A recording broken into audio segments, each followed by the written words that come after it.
Okay, perfect. So I now have control. So thank you all for coming and waiting until this part, which is my favorite because I get to talk about the losses that have happened recently and the lessons that can be learned, because we always learn a lot from winning, but you usually learn more from losing. And there's some really interesting things that came out of these particular cases. So I have 35 minutes to go through it, and I have 36 slides, so it's going to go quickly, but there will be 10 minutes for questions at the end.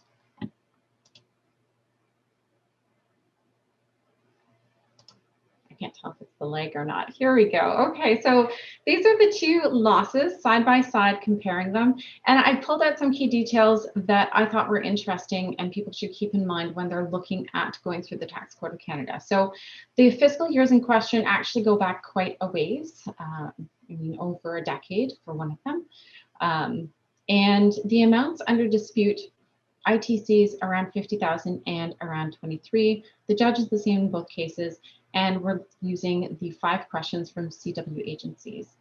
Now, for those who are newer to the program, or even some of us old hands, I went back and actually compared Northwest Hydraulics, which we always talk about, to CW agencies. So the questions are the same, they're just broadened in CW agencies and clarified. So the judge chose to use the broadened and clarified definitions, and those are the ones that mostly appear in the current policies, with the exception of some of the language has changed. But you'll notice, for example, under question 3, under CW agencies over here, we talk about the scientific method that has been dropped from the policies, but it'll appear in these slides. So when in doubt, consult the policies, but this is the benchmark against which things are currently being evaluated. So I'm not going to go into too much detail about what they were doing, because I'm more interested in the framework that the judge used and the lens that was applied to these cases. So David does a great job of going into the details, and Ben did the same for his. I'm going to stay a little higher level. So in this one, they were trying to determine whether it was possible for a vessel to transit from Montreal to Lake Erie consistently. And there were a lot of variables in here and calculations that they needed to make. And they go into a lot of details about those algorithms. I mean, that was considering water level, bottom depth, and ship dynamics. It was an extension of another project. So this is their position, is we've already done some of this. It's been approved, we should go through with it. Their activities, they said, you know, no matter how we look at it, classified as either applied research or experimental development, it should qualify. The research had been published, which was a really interesting thing, and they had tested it extensively. The CRI's position, we've probably heard these before, was, you know, there were some things that just didn't line up. So in this case, they didn't submit any evidence regarding the nature of activities that occurred in 2012. So that obviously caused some issues. The CRA indicated that the technology was already available by 2010.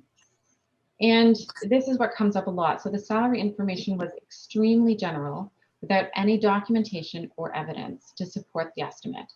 Furthermore, the expenses claimed for the cost of the license and the computer were not qualified expenditures. That was their point of view.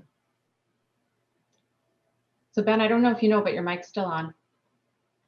There we go. Okay, methodology. So the judge used a 2-part test to determine if SR&ED took place and if the expenses were eligible. We've heard of the 2-part test. We see the 2-part test in the policies, and they appeared here as well.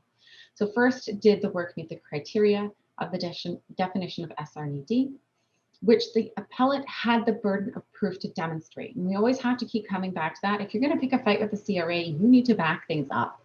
And you need to make sure that you have enough to demonstrate that you qualify. The second, of course, was if the first was met, the judge wanted to see how many of the expenses were eligible. So they went through with the 5 questions that are on the first slide, and you'll be able to download after this. It's just a bit of a lag.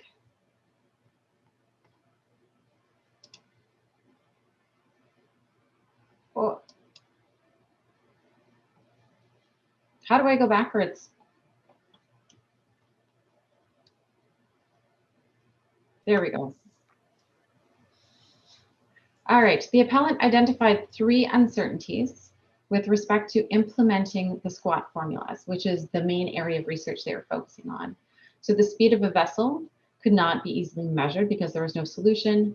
The SQUAT formula needed to be altered for different sections of the channel, and the additional squat that occurred when 2 vessels approached each other at different speeds has to be accounted for. So 3 clear objectives. What ended up happening, though, is the judge didn't find any evidence at the trial for the first one that couldn't be resolved using our favorite phrases, routine engineering or standard practice.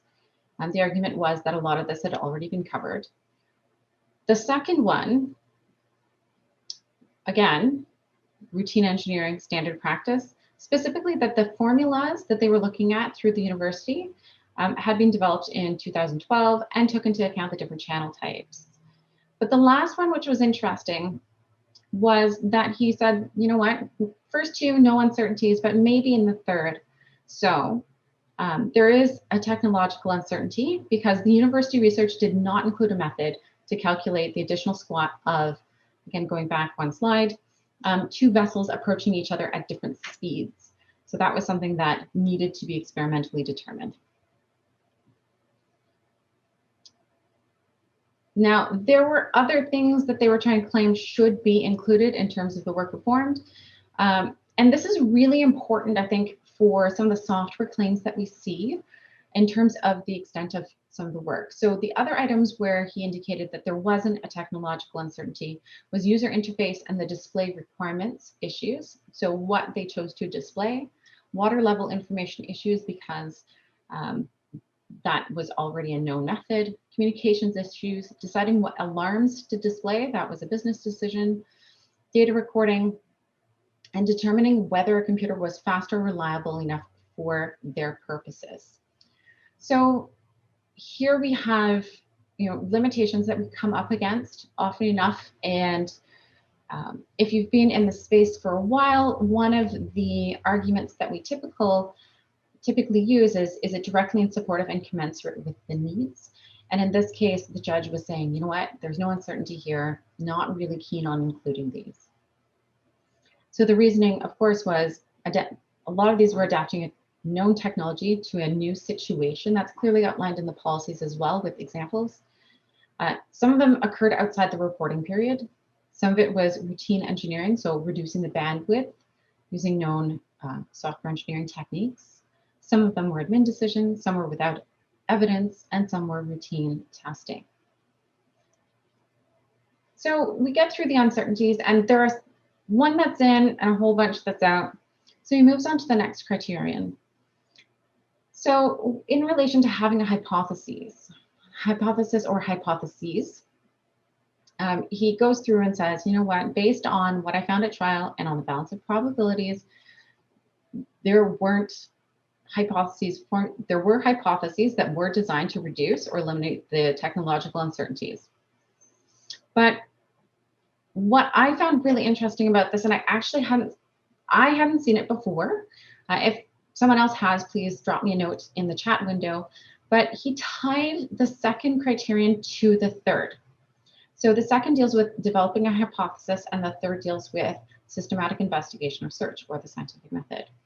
But because he doesn't believe that they conducted a methodical and systematic testing of the hypotheses, he argues that the second criterion is not met, as it requires a methodical and systematic testing of hypotheses. So because they failed 3, they also failed 2, which I thought was really interesting. And then moving into scientific method, which is CW agency's wording, but not in the policies. In the policies, it'll be systematic investigation or search. The judge was saying straight up, you do not have enough supporting documentation for this. The results and descriptions of tests were vague at best. There was no information on testing presented. It just wasn't enough for the judge to say on the balance of probabilities that this occurred. The appellant simply did not adduce sufficient evidence Therefore, for these reasons, the third criterion is not met. So far not going too well because he partially passed the first. Second, he failed because he failed the third due to a lack of documentation. And that rules into the next one, which is technological advancement. So you can have the uncertainty, but you need to have those other items in the middle before you get to claiming an advancement. So skipping down to the bolded text, a technological advancement for SR&ED requires removal of technological uncertainties through a process of systematic investigation. As the appellant has not adduced sufficient evidence to demonstrate that a systematic investigation was undertaken, I simply cannot conclude that this criterion is met.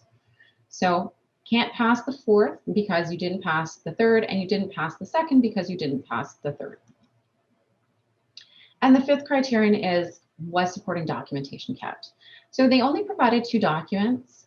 And after examining those 2 documents, the judge said they're not contemporaneous detailed records of hypotheses formulated and tests performed. In other words, they're not records such as those described in Northwest Hydraulic. So benchmark is still Northwest Hydraulic for documentation. Then he also went in and he took a look at the salaries and wages. So he said, okay, if I had ruled that the project was SR&ED eligible, would these expenses also be eligible?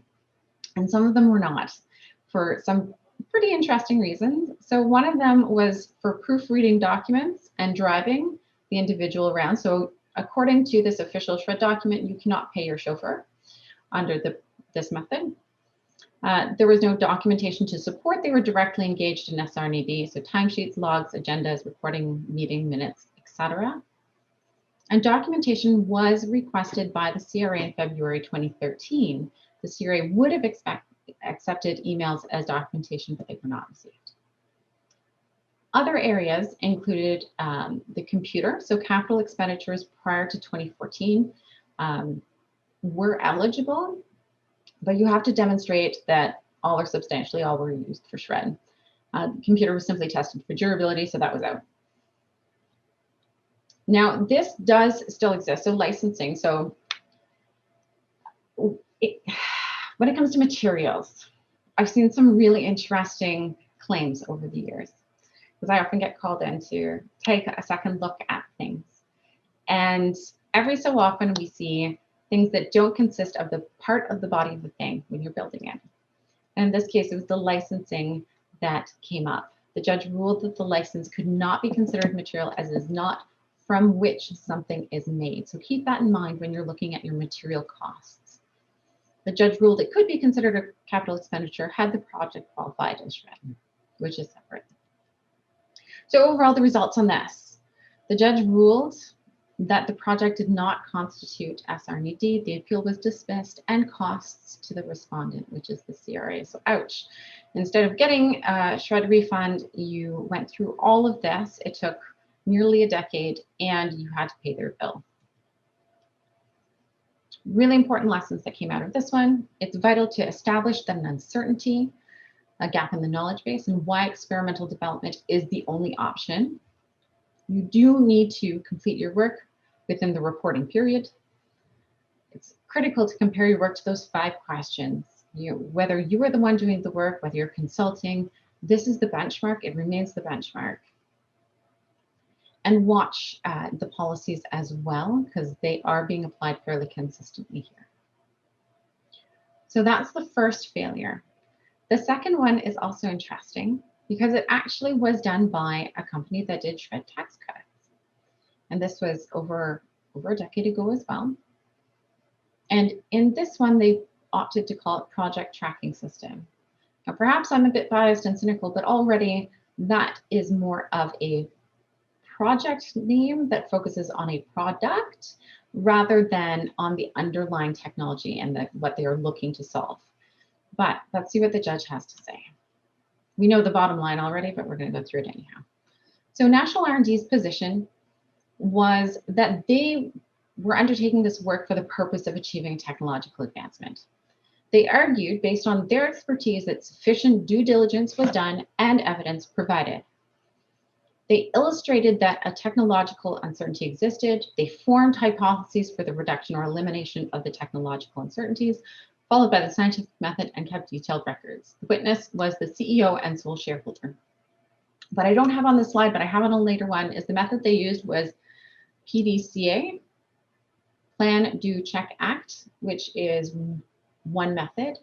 And that was put to the test here to see whether or not it met SR&ED criteria.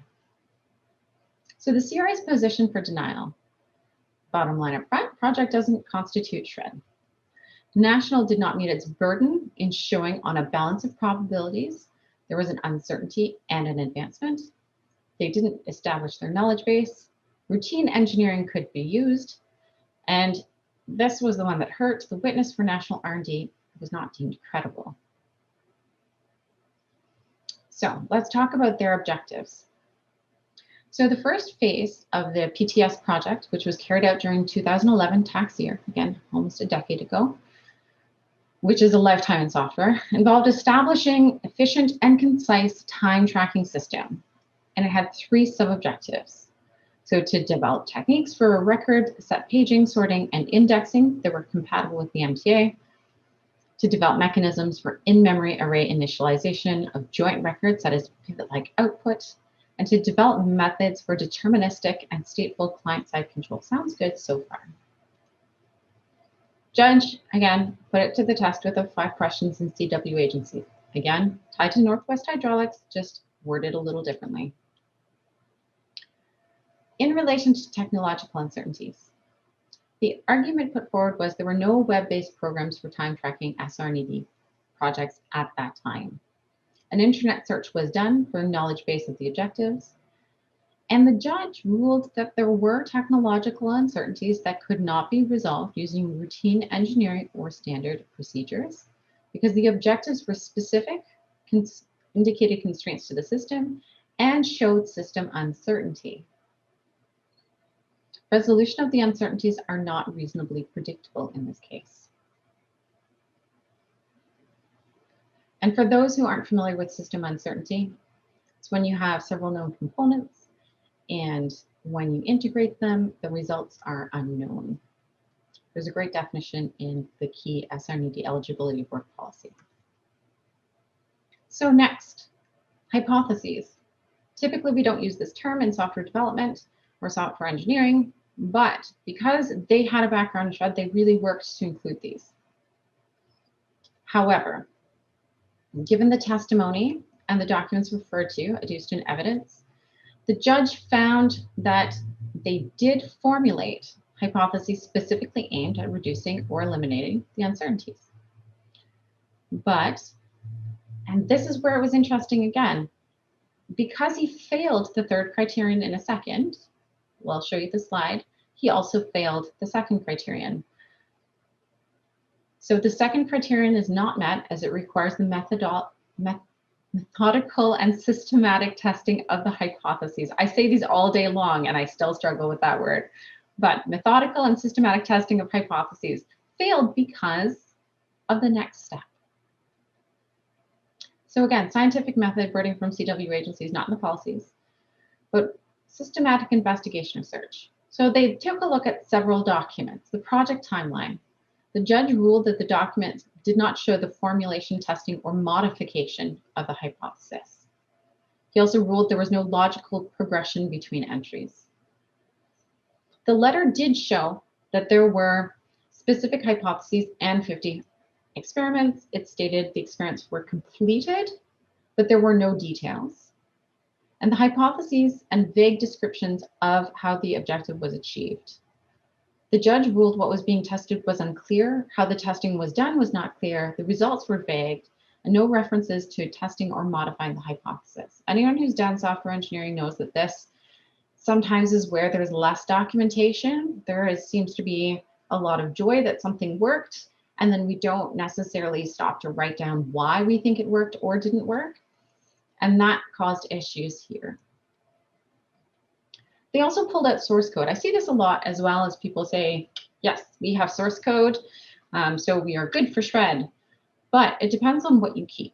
So the judge was unable to determine which version of the source code was provided. National R&D said there were other versions, but they were not presented.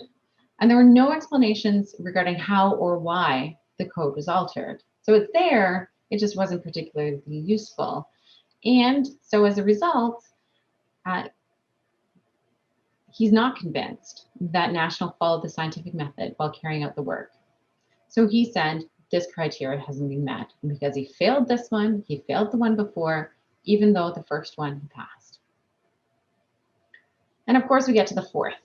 So at this point, you can't really have an advancement if you haven't passed those middle two objectives. As mentioned above, in order to find that a technological advancement was achieved, I would have to first find that technological uncertainties were removed through a process of systematic investigation, which I do not. So he fails. Now, going back to the records, they had them, they just were deemed insufficient for this purpose. So that the judge ruled that this did not show the formulation, testing, or modification of any hypothesis.